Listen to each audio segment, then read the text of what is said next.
Good morning, everyone. Happy Monday morning to you, and welcome back to Morning Musings.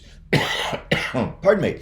My name is Don K. Preston. I'm the president of Preterist Research Institute of Ardmore, Oklahoma. I really appreciate you being with me. Hope you had an absolutely fantastic weekend. I just had a really enjoyable weekend. I'm in the process, for those of you who follow my car hobby a little bit. I've got this 69 Mach 1 428 Cobra Jet car. It's in the garage. Finally got it out of the paint shop after 2 years.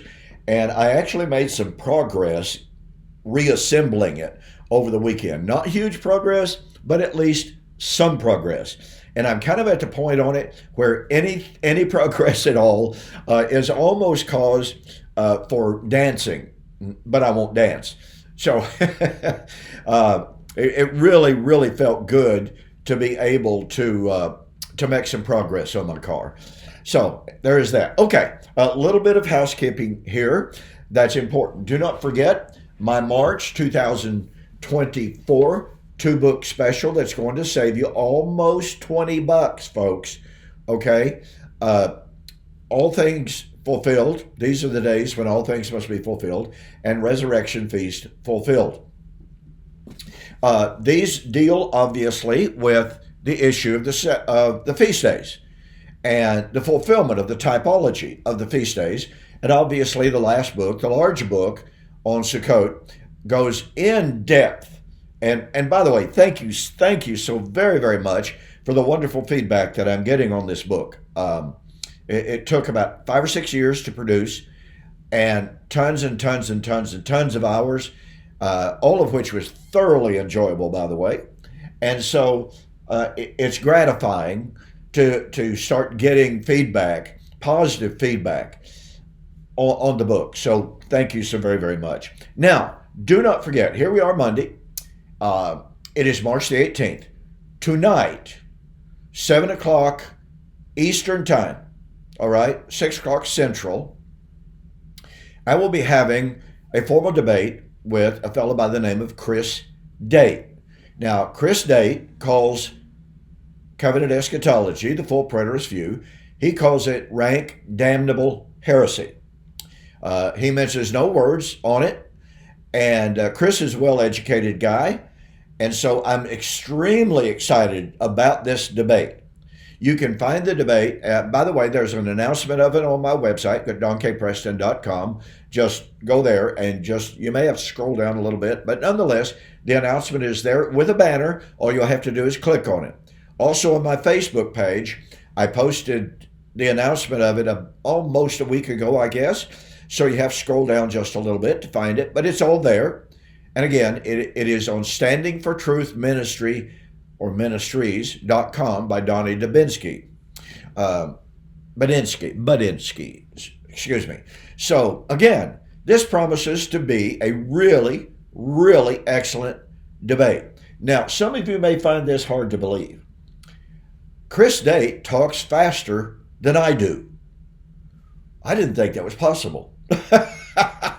But he does. He talks really fast. So I got to get my writing hand, up to speed in order to be able, in order to take notes as he speaks.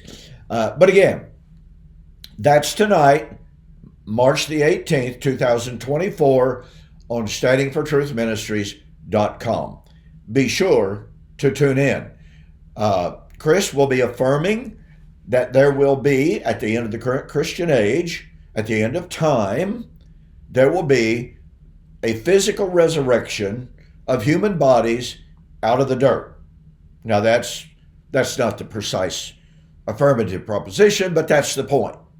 He believes there will yet be an end of time,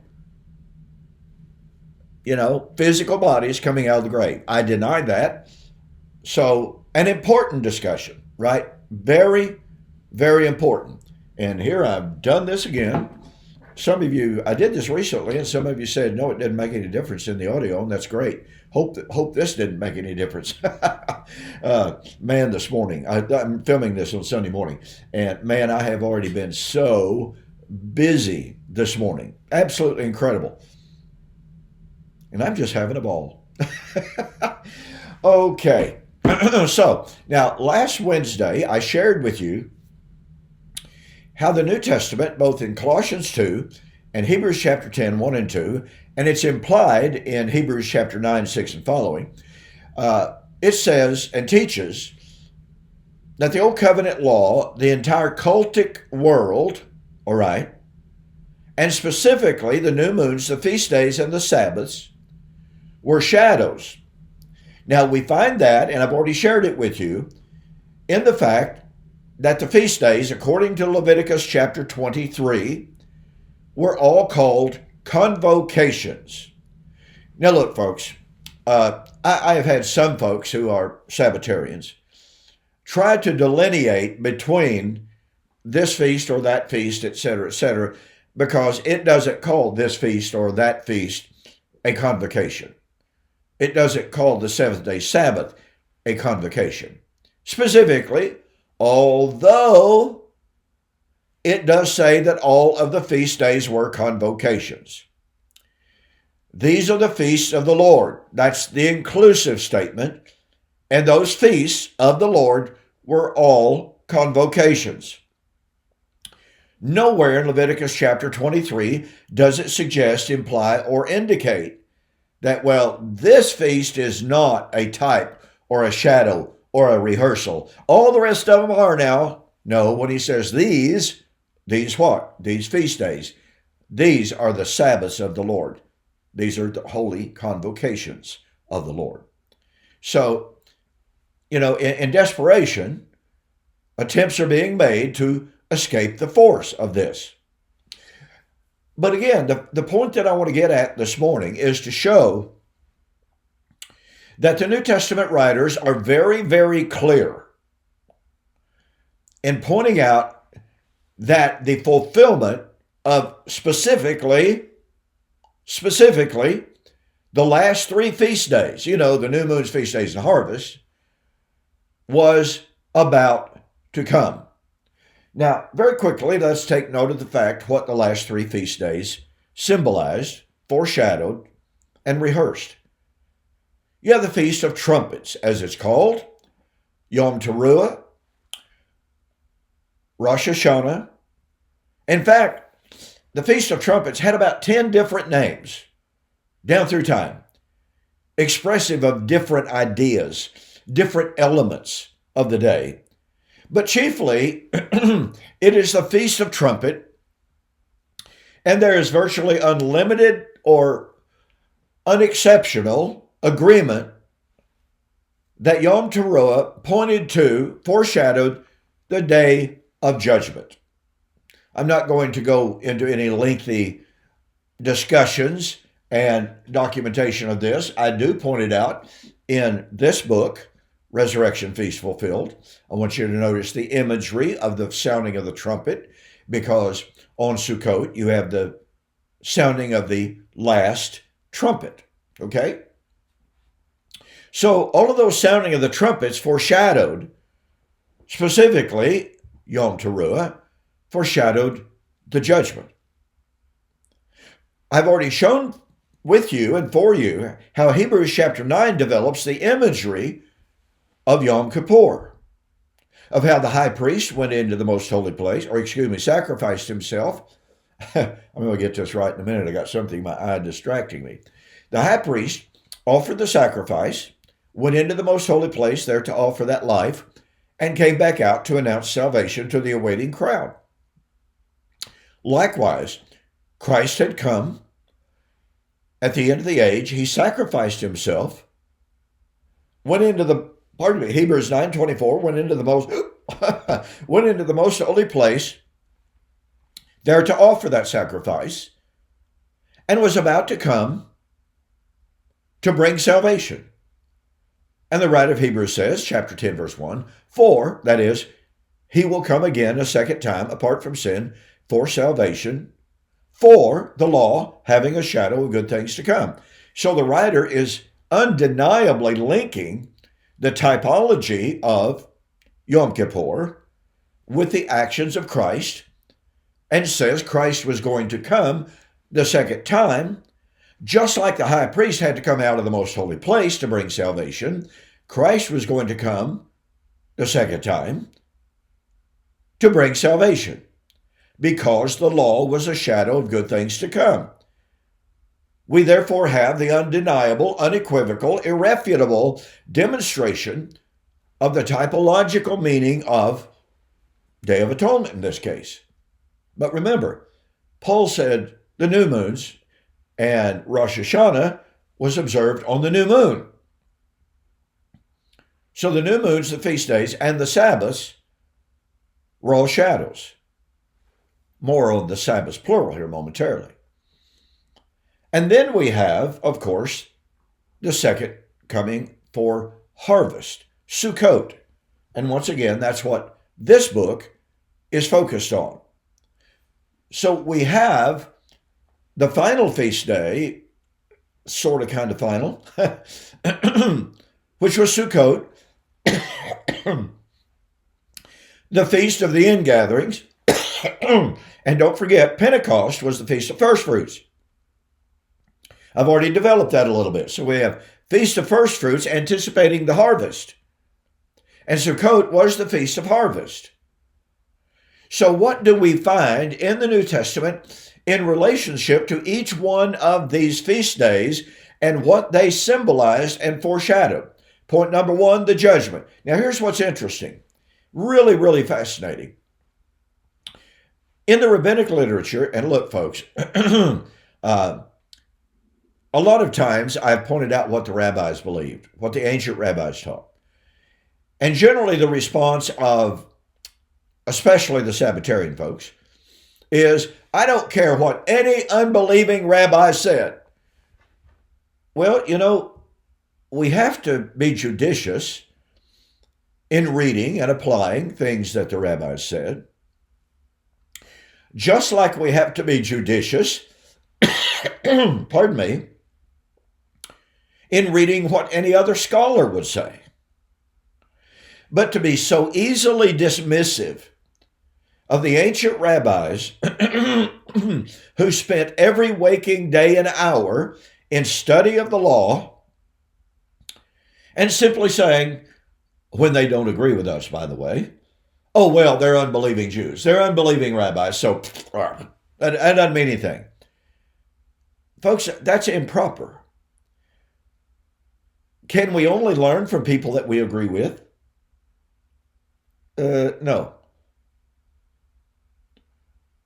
We have to prove that what they said is untrue. After all, the ancient rabbis said Messiah was going to come.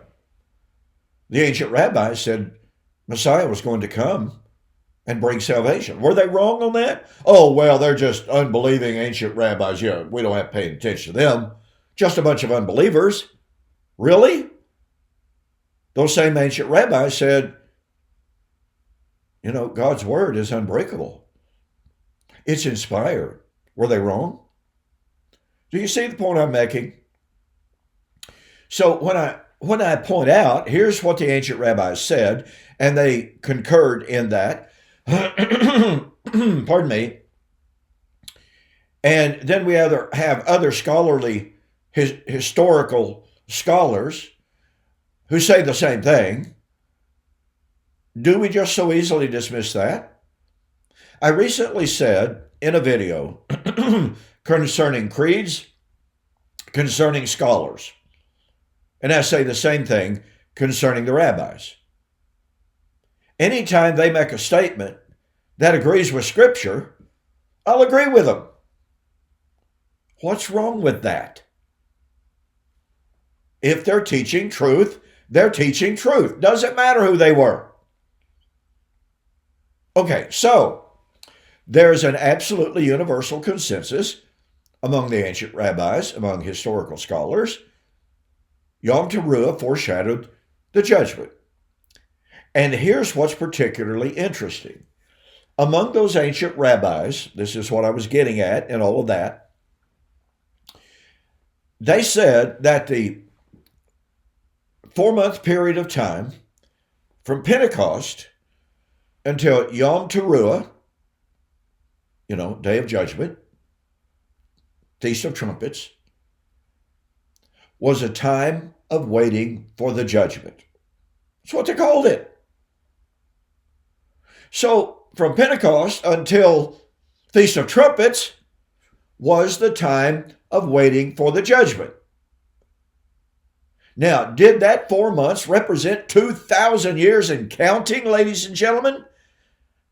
Why do I ask that? Well, because Pentecost was fulfilled 2,000 years ago. Are we still waiting for the judgment 2,000 years later? That's a little bit tendentious. It doesn't make good nonsense. That's why Paul said those feast days were shadows of good things about to come. Not that would eventually, by and by, one of these gazillion years away, they were about to come. And what do we find concerning the time statements about that day of judgment? And I'm almost out of time, so I have to pick this up tomorrow. But my point here is, when the New Testament writers said those new moons, feast days, and Sabbaths were shadows of the good things that were about to come, then we can take each one of those feast days, each one of them, and we can show that what they foreshadowed was emphatically, specifically, and irrefutably said to be at hand, coming soon, coming shortly, coming quickly, in the first century, 2,000 years ago. And we'll examine each one of those three constituent feasts and the time statements related to what they foreshadowed on the flip side. I'll see you there.